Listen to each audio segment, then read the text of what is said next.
don't know. It's truly an emblem, but it was an emblem that Afonso did embrace after the death of his wife, which makes hers. It's kind of rare for a man to adopt a woman's emblem. Okay, it's like Philip the Good of Burgundy, who married the Princess Isabel, following, in 1430 after Jan van Eyck's trip. He took as his motto, more or less they combined their mottos, I will have no other. Well, he actually was quite a flirt, and he did have others. And the only time that they really conflicted was over the raising of their son. Well, I can understand that. They conflicted, and that's when she left the court and adopted the habit of a Franciscan Port Clare. But she was quite a clothes horse before that day. And when she met Jan van Eyck for the first time, she wore an unusual turban. You see, the Portuguese were known for their turbans, headdresses, when they spoke of the Portuguese headdresses. The images I showed you in the Ghent altarpiece, they're all encrusted in pearls. But she wore a turban that was like a helmet. And she wore a long velvet and silk blue dress that was slit up on both sides. And she had chainmail underneath. And Jan van Eyck thought she was a knight. That's how different the Portuguese fashion was. But one of the interesting things about that last tapestry of Tangier is the turbaned headdresses of the fleeing tangerines. Sounds like orange is leaving, but the fleeing tangerines. That they all are wearing these elaborate turbaned headdresses, but the Portuguese adopted them, and I think a lot to do with the notion that they had conquered North Africa. It's one step after the conquest of North Africa that they're taking basically the route to India. And what really ultimately happens is, since Juan II becomes, king after his father Alfonso V dies in 1481, and he marries the first cousin of Isabel the Catholic, Isabel and Ferdinand fame. And basically what happens is this is actually called the Virgin of the Catholic monarchs in the Prado, but it's really the Virgin of the Portuguese monarchs, because who we have here is not Isabel the Catholic, but her cousin who looked just like her. And we have King Juan. In 1490, they had arranged to have a marriage between the young Prince Alfonso and Isabel, the daughter of Ferdinand and Isabel, the older daughter. And this marriage was to occur in 1490. Well, sadly, after their marriage, he died in a horseback riding accident along a beach. He was riding a parero with a friend, and his horse fell on top of him. He died the next day. And essentially, after Juan II died, his cousin then inherited, and that was, let me flip ahead here, that was Manuel I. Sorry about that, but Manuel I became ruler. And the Pastrana Tapestries were exhibited at Évora for that wedding in 1490. They were brought in for a huge wooden pavilion, and this is in Évora in Portugal, where that marriage feast occurred. And basically, if you go to San Diego, to the Hotel de Coronado, you're going to see a repetition of that hall where the tapestries were hung. And they're described as Moroccan panels. Well, the marriage occurred in wintertime, and they couldn't have been the light linen fabrics. They had to be tapestries, because tapestries were hung in winter over grappling hooks over windows. And essentially, Manuel I, the cousin of Juan II, inherits the throne. He fell in love with Isabel at that wedding thing in 1490, where he participated as a knight. So he offered marriage to Ferdinand and Isabel. He offered marriage for their daughter, the young Isabel. And that marriage occurred. And basically, Manuel went to by the time he offered marriage, Isabel and Ferdinand's only son had died. So when Manuel and the young Infanta Isabel went to receive the pledge of oath in Spain, and they visited Ferdinand and Isabel, they gave a lot of presents, or at least Manuel did. but he was next in line to become the King of Spain. And Manuel did not like Juan II, the perfect prince in these tapestries. Juan II had killed Manuel's brother.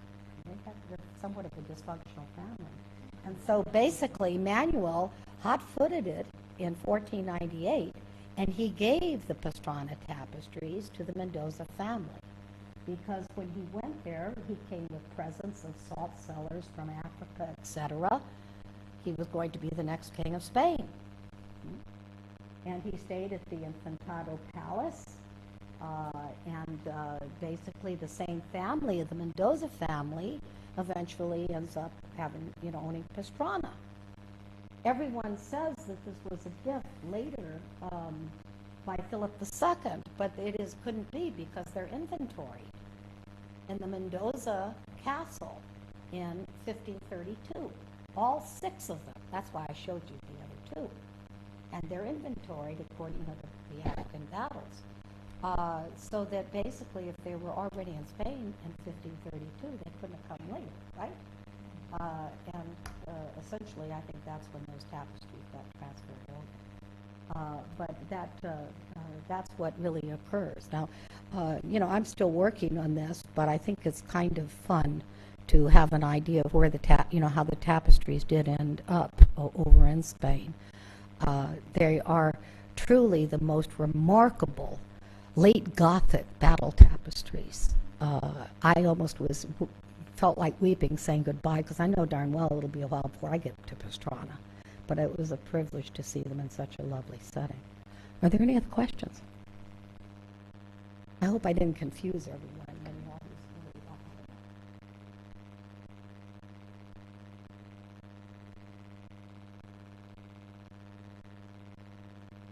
No. What happened was basically they remained in Spain, and they were kind of rolled up in the Pastrana church. And they were not really paid too much attention to it. However, during about the time of World War II, when just after, I suppose, Franco and Salazar had worked out to make replicas of the tapestries. So there's a whole set of replicas of the 4 tapestries at Chivalric Castle in Braga, Portugal. Those were the tapestries I first saw, with the replicas.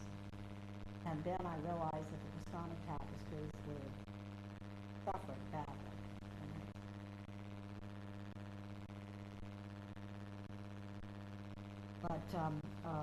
But there is a replica set in Braga.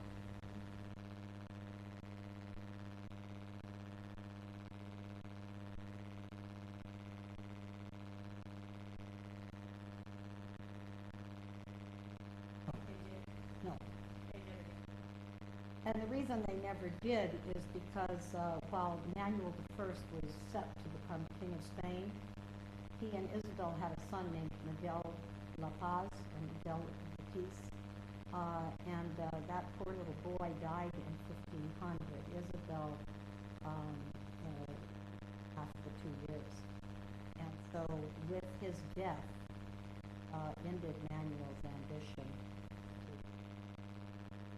get the crown of Spain passed to Manuel Loca, Philip V, and then Charles V, because actually who inherits the young girl, Manuel then marries another daughter of Ferdinand and Isabel Maria. They have 2 kids, and one of them is Isabel of Portugal, who married Charles V. And Charles V becomes the important Holy Roman Emperor. Ironically enough, he had his own expedition to Africa, Tunis, in 1570. By that time, though, Portugal's already on. Fantastic collecting of rare treasures, all destroyed in the earthquake of 1755. Thank God these tapestries were in Spain, because had they been in the Lisbon Castle of St. George, they would have been destroyed in 1755, along with numerous other tapestries that are recorded.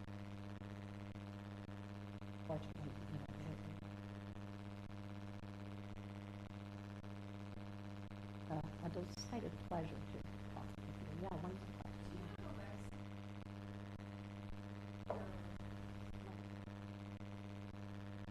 No, but you're perfectly free to email me if you have any questions or you need to. Okay, those are my initials, or I have my card if you want to see me after. WU.edu. Barghahn. My God, so listen, I'm lucky I'm digitalized. I took 4 years teaching Spanish and Portuguese art. I'm starting to digitalize my collection. And by all means, if you have any further questions, that much I have, But eventually I'll get a well. I haven't had time. Yeah. Yeah. A lot. They wove them vertically, okay, not horizontally as you might imagine. And I would say that it took several years to do the set. To do the set of the Tournai tapestries, the Charles V commission was a set, the couple of sets that he commissioned. It was at least 5 years for a set of 10. I think it probably took, longer, would be my estimate. And I believe that the Passquier Grenier workshop, it was really a family endeavor. Spent part of my childhood in Iran, and I visited a carp factory. I watched the looms and the tiny little boys and girls, 5 and 6 and up, because of their tiny fingers